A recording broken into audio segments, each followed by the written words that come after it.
हिंदी भाषी YouTube channel पर आप सभी का हार्दिक अभिनंदन है। आज हम पढ़ेंगे रामधारी सिंह दिनकर की कविता गीत अगीत। इस कविता में यह बताने का प्रयास किया है कि गाने और नए गाने में कौन सा अच्छा है, यानी कि जो व्यक्ति अपने भाव गाकर व्यक्त कर रहा है वह अच्छा है, या जो दूसरा व्यक्ति है वो मौन रहकर अपने भावों को व्यक्त करता है वो अच्छा है। तो आइए पढ़ते हैं ये कविता। कवि कहता है, गीत अगीत कौन सुंदर है, गाकर गीत विरह के तटनी वेगवती बहती जाती है। दिल हल्का कर लेने को उपलों से कुछ कहती जाती है। तट पर एक गुलाब सोचता, देते स्वर यदि मुझे विधाता। अपने पतझड़ के सपनों का मैं भी जग को गीत सुनाता। गा गा कर बह रही निर्झरी, पाटल मूक खड़ा तट पर है। गीत अगीत कौन सुंदर है। कवि ये प्रश्न करता है कि जो गाने वाला है वो अच्छा है या न गाने वाला वो अच्छा है। तो इसमें कवि ने आपकी जो कविता है इसमें अलग अलग चित्र दिखाए हैं, यानी कि अलग अलग व्यक्ति के उदाहरण के माध्यम से ये स्पष्ट करने का प्रयास किया है कि जो गा रहा है वो सुंदर है या फिर जो मौन है वो सुंदर है। तो इस पद्यांश में कवि क्या कहते हैं कि गाकर गीत विरह की तटनी वेगवती बहती जाती है, कि जो नदी है वो पहाड़ से बिछुड़कर तीव्र गति में बहती जाती है।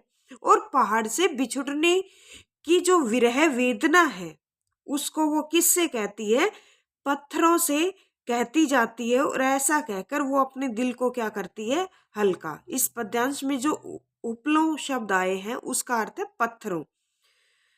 तो जो नदी है पहाड़ से बिछुड़कर तेज गति से वो बहती जा रही है। पहाड़ से बिछुड़ने की जो विरह वेदना है उसको गाकर वो क्या करती है, पत्थरों से कहती जाती है और अपने दिल को क्या कर लेती है, हल्का कर लेती है।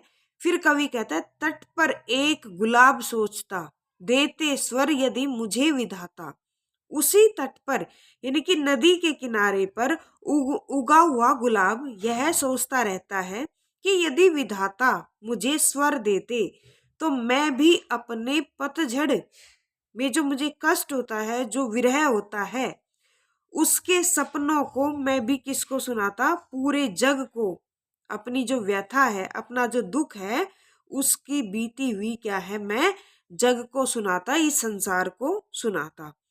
गा गा कर बह रही निर्झरी, और नदी है वह तो अपनी व्यथा को, पीड़ा को क्या है, गा गा कर सुनाते हुए बह रही है।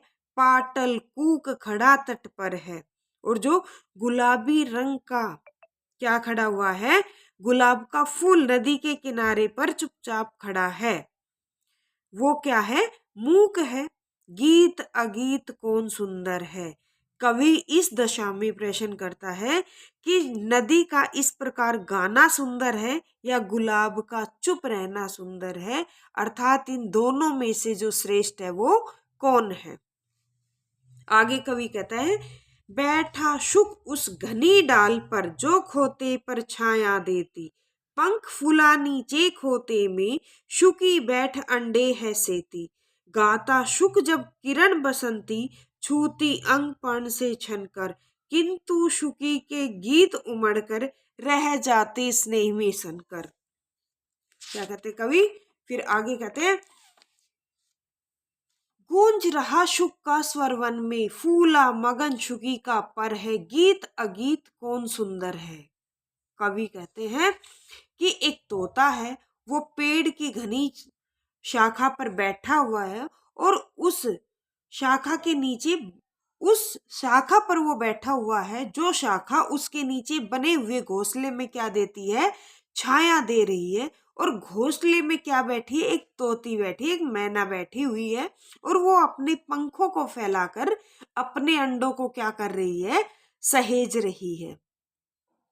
और जब सूर्य निकलता है, जब सूर्य की सुनहरी किरणें पत्तों से छनकर क्या है, नीचे आती है, तो तोता बहुत ही खुश होता है और खुश होकर गाना गाता है।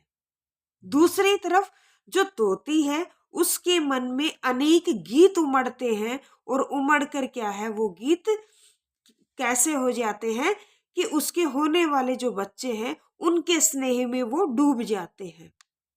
तोता है दूसरी तरफ, उसका जो पूरा स्वर है वो सारे जंगल में क्या कर रहा है, गूंज रहा है। लेकिन जो तोती है वो पंखों को फैलाकर अपने अंडों को सहेज रही है और जो माँ का जो सुखद, माँ के लिए जो सुखद स्वप्न है, उन स्वप्नों में वो क्या है, खोई हुई है, अपने बच्चों के प्रेम में वो खोई हुई है। कवि कहता है कि गीत अगीत कौन सुंदर है, कि जो गीत गा रहा है जो तोता है उसका गीत सुंदर है, या दूसरी तरफ जो तोती है उसके जो स्वप्न है, जो मन ही मन में उसका बच्चों के प्रति जो प्यार है वो सुंदर है। फिर आगे कवि कहते हैं अगले पद्यांश में, दो प्रेमी है यहाँ एक जब, बड़े सांझ आला गाता है, पहला स्वर उसकी राधा को घर से यहाँ खींच लाता है। घर से यहाँ क्या है, खींच लाता है। चोरी चोरी खड़ी नीम की छाया में छिपकर सुनती है, हुई न क्यों मैं कड़ी गीत की, विधना यो मन में गुनती है। वह गाता पर किसी वेग से फूल रहा इसका अंतर है, गीत अगीत कौन सुंदर है। कवि कहता है गीत सुंदर है या अगीत सुंदर है। तो इसमें क्या कहते हैं कवि कि दो प्रेमी है, यहाँ जब शाम होती है तो शाम के समय प्रेमी ऊंचे स्वर में क्या गाता है, आला गाता है। संध्या के समय वो आला गाता है और उसका पहला जो स्वर है वो किसको, राधा को उसके घर से यहाँ तक खींच लाता है, यानी कि उसकी प्रेमिका को उसके घर से यहाँ तक खींच कर लाता है। फिर कहता है वह प्रेमी के स्वर को सुनकर क्या है, रह नहीं पाती और वो खिंची चली आती है। वह अपने प्रेमी के सामने आकर उसके गीत को नहीं सुनती, बल्कि नीम के पेड़ के पीछे छाया में छुप कर क्या है, उसके गीत को सुनती रहती है। और वह यह सोचती है, हुई न क्यों मैं कड़ी गीत की, विधना यो मन में गुनती है। कि वो क्या कहती है कि मैं क्यों न प्रेमी के गीत की जो वो गा रहा है उसके गीत की ही कड़ी या पंक्ति क्यों नहीं बन गई। विधना यौवन में गुनती है, और वो किसे मन ही मन में सोचती है। विधना का अर्थ है बेटा यहाँ भगवान विधाता। तो कहती है हे ईश्वर कि मैं इसी के गीत की जो कड़ी है वो क्यों नहीं बन गई। वह गाता पर किसी वेग से फूल रहा इसका अंतर है। कवि क्या कहता है कि प्रेमी तो गीत गा रहा है, लेकिन जो प्रेमिका है, जो नायिका है, उसका हृदय एक अलौकिक प्रसन्नता से क्या हो जाता है, भर जाता है, उसका मन खुश है। फिर कवि प्रश्न करता है कि ये बताइए गीत सुंदर है या अगीत सुंदर है, इन दोनों में से क्या सुंदर है।